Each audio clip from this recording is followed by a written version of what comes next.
আজি কেন্দ্ৰীয় বিত্তমন্ত্ৰী নিৰ্মলা সীতাৰমণে দাখিল কৰিব অন্তৰ্বৰ্তীকালীন বাজেট অহা ছমাহৰ বাবে লেখানুদান দাখিল কৰিব বিত্তমন্ত্ৰীগৰাকীয়ে নিৰ্বাচনৰ প্ৰাক্ষণত দাখিল কৰা এই বাজেটত বহু জনমুখী সিদ্ধান্ত আশা কৰিছে ৰাইজে মূলতঃ মহিলা সবলীকৰণ গ্ৰীণ এনাৰ্জি আন্তঃগাঁথনি উন্নয়ন ক্ষুদ্ৰ আৰু মজলীয়া বিকাশে অন্তৰ্বৰ্তীকালীন বাজেটত অধিক গুৰুত্ব পাব আৰু আমি আপোনালোকক জনাইছো আজি কেন্দ্ৰীয় বিত্তমন্ত্ৰী নিৰ্মলা সীতাৰমণে দাখিল কৰিব অন্তৰ্বৰ্তীকালীন বাজেট অহা ছমাহৰ বাবে লেখানুদান দাখিল কৰিব বিত্তমন্ত্ৰীগৰাকীয়ে আৰু নিৰ্বাচনৰ প্ৰাক্ষণত দাখিল কৰা এই বাজেটত বহু জনমুখী সিদ্ধান্ত আশা কৰিছে ৰাইজে মূলতঃ মহিলা সবলীকৰণ গ্ৰীণ এনাৰ্জি আন্তঃগাঁথনি উন্নয়ন ক্ষুদ্ৰ আৰু মজলীয়া বিকাশে অন্তৰ্বৰ্তীকালীন বাজেটত অধিক গুৰুত্ব পাব আৰু খলগত আমি অধিক জানিবলৈ চেষ্টা কৰিম ফোন লাইনত আমি মুহূৰ্তত সংযুক্ত হৈছো এক্সিকিউটিভ এডিটৰ লুইট নিন্দনৰ সৈতে লুইট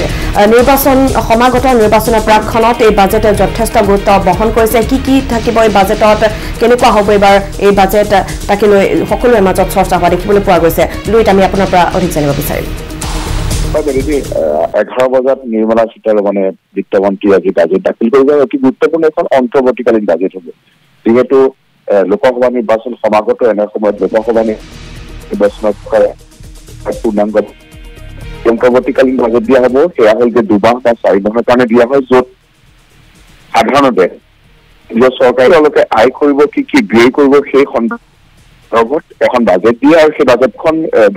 লোকসভা পাছ কৰি গৃহীত কৰিব নালাগে সেইখন নিজে গৃহীত হয় অৰ্থাৎ 4 মাহৰ বাবে এখন অন্তৰ্বৰ্তীকালীন বাজেট হ'ব নিৰ্মলা সীতাৰমণৰ কাৰণে যথেষ্ট গুৰুত্বপূৰ্ণ এবাৰ কৰিব সবাৰকৈ একেৰাহে বাজেট দাখিল কৰিছিল আৰু এইবাৰ 11 বজাৰ এখন বাজেট দাখিল কৰিব যদিও এখন অন্তৰ্বৰ্তীকালীন বাজেট তথাপিও যিহেতু নিৰ্বাচন সমাগত নিৰ্বাচনৰ ওপৰত লক্ষ্য কৰি কৃষক আৰু মহিলা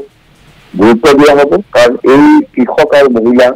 ভোট যথেষ্ট পৰিমাণে ভোট তেওঁলোকে থাকে আৰু সেইকাৰণে বিভিন্ন কৃষক আৰু মহিলাসকলে কিছুমান আশ্চৰ্য ভাৱনা আছে তাৰ উপৰিও দেশৰ যি জিডিপি সেই জিডিপি 7% নিয়াৰ বাবে কেন্দ্ৰীয় চৰকাৰে কি পদক্ষেপ ল'ব সেই সন্দৰ্ভতো কোৱা হ'ব কিন্তু কি চৰকাৰে কৰিলে কাৰণ মোদী চৰকাৰৰ 10 বছৰ কাৰ্যকালৰ এইখন দ্বিতীয় শেষ বাজেট দ্বিতীয়টো কাৰ্যকালৰ কি কৰিলে বা 2047 চনৰ যিটো অমৃতকাল কেনেদৰে আগবাঢ়ি যাব এই সকলোখিনি পৰিকল্পনা আৰু এটা এনেধৰণৰ এখন বাজেট দিয়া হ'ব গতিকে এইখন বাজেটত টেক্সৰ ক্ষেত্ৰত বিশেষ চেঞ্জ কৰিব নোৱাৰিব কাৰণ যিহেতু টেক্স ৰিফৰ্ম 4 মাহৰ ভিতৰত অসুবিধা হয় কিন্তু কোৱা হৈছে যে যিহেতু বহুৱে ইয়াৰ পূৰ্বে 2 লাখ টকালৈকে যিসকলৰ গৃহঋণ আছে তেওঁলোকে 2 লাখ টকালৈকে যদি তেওঁলোকৰ ডকুমেণ্ট দিয়ে তেতিয়াহ'লে সেয়া ইনকাম টেক্সত ৰিবেট দিছিল এইবাৰ হয়তো 5 লাখ টকালৈকে সেয়া বনোৱা তেনেধৰণৰ এটা অপেক্ষা কৰিব লাগিব 11 বজাৰ পৰা নিৰ্মলা সীতাৰমণে আজি বাজেট দাখিল কৰিব ইয়াৰ পূৰ্বে মনমোহন সিং অৰুণ জেটলী পি চিদাম্বৰম বা যশৱন্ত সিঙে পাছ কৰিছিল আৰু আজি নিৰ্মলা সীতাৰমণে মোৰাৰজী দেশাই যি